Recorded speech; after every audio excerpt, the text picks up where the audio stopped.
The lost map of Machu Picchu. 12-year-old Isabel Rivera was not your typical tourist.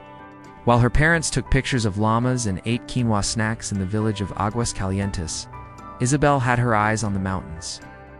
Ever since she read about the Inca Empire in school, she had become obsessed. She filled her notebook with sketches of stone temples, ancient symbols, and the mysterious city in the clouds, Machu Picchu.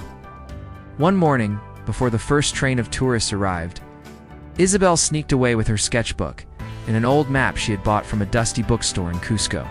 The vendor had told her it was just a replica, but something about the way the ink shimmered in the sunlight made her think otherwise. As the mist lifted over the Andes Mountains, Isabel followed the path not taken, a narrow trail carved into the cliffs, far from the main entrance. Her heart pounded with every step. Eventually, she reached a low stone wall, almost completely swallowed by jungle. On the other side, the ruins of Machu Picchu unfolded like a forgotten dream. But this view was different. The layout didn't match the pictures she had seen in books. According to her map, there was a hidden sector, marked by a sun symbol and the word Intihuatana. The city in the clouds. Suddenly, the ground shifted beneath her feet. A stone slab moved with a groan, revealing a staircase that spiraled downward. Lantern in hand, Isabel descended. At the bottom was a chamber lit by shafts of natural light. The walls were covered in carvings, condors, serpents, pumas, all sacred animals of the Inca. And in the center stood a stone pillar, the Intihuatana, or hitching post of the sun.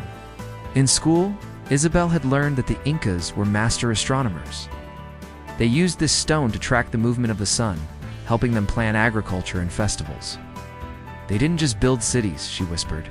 They built calendars in stone. A sudden voice startled her.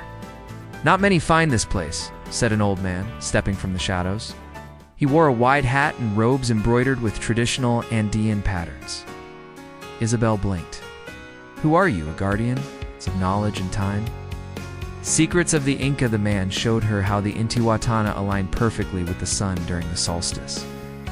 When the shadow disappeared at noon, the Incas believed they had tied the sun to the earth, preventing it from vanishing forever. He explained that Machu Picchu, built in the 15th century, was more than a royal estate. It was a spiritual center, a place where the Inca could speak with the heavens. But when the Spanish invaded Peru, the city was abandoned. Hidden by clouds and jungle, it was forgotten for nearly 400 years. And yet, the guardian smiled. It waited. Isabel followed him deeper into the ruins, where water still flowed through aqueducts carved into stone, and terraces climbed the mountains like giant staircases.